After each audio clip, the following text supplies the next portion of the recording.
नमस्कार, आवाज इंडिया में आप सभी का स्वागत है। आप देख रहे हैं देश दुनिया से जुड़े 20 बड़े अपडेट्स और मैं हूं मिधावी। केरल के मुख्यमंत्री और राज्यपाल के बीच बीसी नियुक्ति को लेकर जारी विवाद पर सुप्रीम कोर्ट ने दखल देते हुए रिटायर्ड जस्टिस सुधांशु धूलिया की समिति से दोनों विश्वविद्यालय के लिए एक नाम सुझाने को कहा। कोर्ट के आदेश के अनुसार सीलबंद लिफाफे में अगले बुधवार तक जमा होंगे नाम। सदन में भारी हंगामे और विपक्ष के विरोध के कारण लोकसभा की कार्यवाही सोमवार सुबह 11 बजे तक स्थगित कर दी गई। विपक्ष ने सदन में बेल में उतरकर जोरदार प्रदर्शन किया, जिससे हंगामा और भी बढ़ गया। अमेरिकी राष्ट्रपति डोनाल्ड ट्रंप और रूसी राष्ट्रपति व्लादिमीर पुतिन के बीच 30 दिन के युद्ध विराम पर बातचीत खत्म हो चुकी है। करीब 100 मिनट तक इस बातचीत के बारे में ट्रंप एक प्रेस कॉन्फ्रेंस में बताएंगे। सोर्सेस का कहना है कि अमेरिका के 30 दिन वाले सीज़ फायर पर रूस से बात बन गई। हालांकि अस्थायी युद्ध विराम को लेकर इन्हीं 30 दिनों में बातचीत चलती रहेगी। सपा के राष्ट्रीय महासचिव मोहम्मद आजम खान के खिलाफ एक और मुकदमे में फैसले की तैयारी हो गई है। आजम पर दर्ज भड़काऊ भाषण के केस में दोनों पक्षों की बहस पूरी होने के बाद अदालत ने निर्णय लिया। आज यानी 18 दिसंबर की तारीख मुकर्रर की है। इसके लिए आजम खान वीडियो कॉन्फ्रेंसिंग के जरिए कोर्ट में भी पेश होंगे।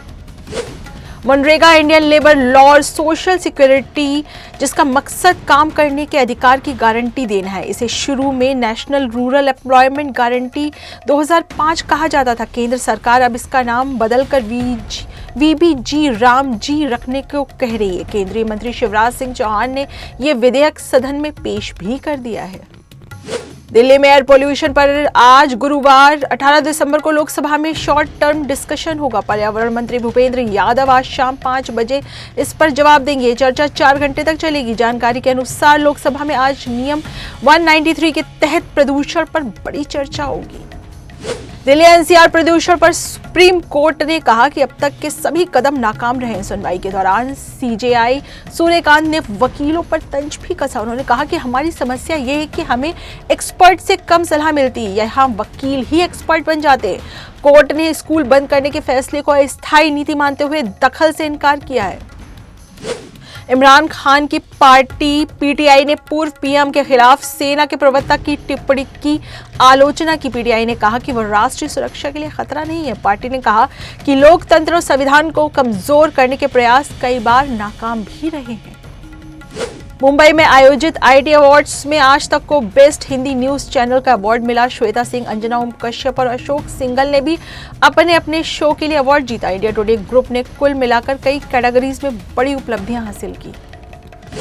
लखनऊ में घने कोहरे और खराब दृश्यता के कारण भारत और दक्षिण अफ्रीका के बीच चौथा T20I मुकाबला रद्द कर दिया गया।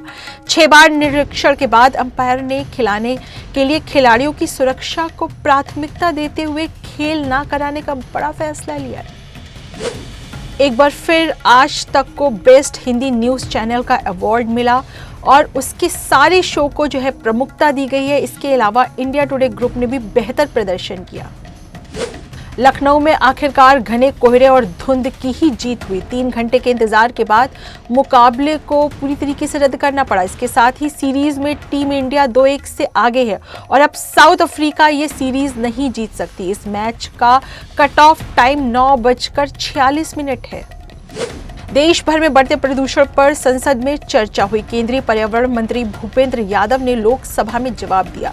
सरकार ने वायु गुणवत्ता सुधार के लिए 130 शहरों में पहले ही शुरुआत कर दी थी। औद्योगिक उत्सर्जन कम करने और प्रवर्तन में सुधार के लिए दिशा निर्देश जारी हुए। शहरी स्थानीय निकाय को सशक्त बनाने के लिए और भी कड़े प्रयास किए जा रहे हैं।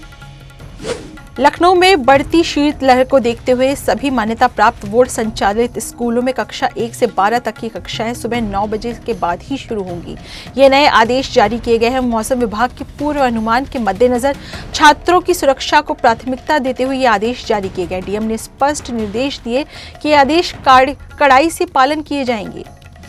यमुना एक्सप्रेस भीषण सड़क हादसे को लेकर बड़ा अपडेट सामने आया है। बलदेव थाना क्षेत्र में 11 वाहनों की भिड़ंत और आगजनी के मामले में मौतों का आंकड़ा बढ़ गया। मृतकों की संख्या 13 से 18 पहुंच गई है।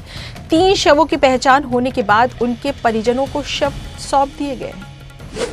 प्रधानमंत्री नरेंद्र मोदी आज ओमान के सुल्तान हैथम बिन तारिक से मस्कट में मुलाकात करेंगे। इस दौरान दोनों नेताओं के बीच द्विपक्षीय बैठक होगी। इस दौरान भारत और ओमान के बीच फ्री ट्रेड एग्रीमेंट भी साइन किए जाएंगे। गोवा के बीच बाय रोमियो लेन आग की घटना में गोवा की Mapusa judicial magistrate first class JMFC court ने लूथरा ब्रदर्स सौरभ और गौरव को 5 दिन की पुलिस हिरासत में भेज दिया है। वकील विष्णु जोशी ने बताया कि दोनों अदालत में पेश किए गए हैं, जहां अदालत ने 5 दिन की रिमांड मंजूर कर ली है। पहले लूथरा ब्रदर्स को थाईलैंड से भारत डिपोर्ट किया गया और अब उन्हें गिरफ्तार किया गया। इससे पहले गोवा पुलिस ने आरोपी लूथरा भाइयों की मेडिकल जांच के लिए भेज दिया था। दिल्ली स्थित पटियाला हाउस कोर्ट लेकर आई थी और पटियाला हाउस कोर्ट ने उन्हें 2 दिनों की ट्रांजिट रिमांड पर भी भेजा था। लोकसभा में नए विकसित भारत जी राम जी विधेयक पर चर्चा के दौरान सत्ता और विपक्ष के बीच आरोप प्रत्यारोप हुआ। ग्रामीण विकास मंत्री ने इसे विकसित गांव का विधेयक बताया, जबकि विपक्ष ने इसे मनरेगा को कमजोर करने का प्रयास कहा।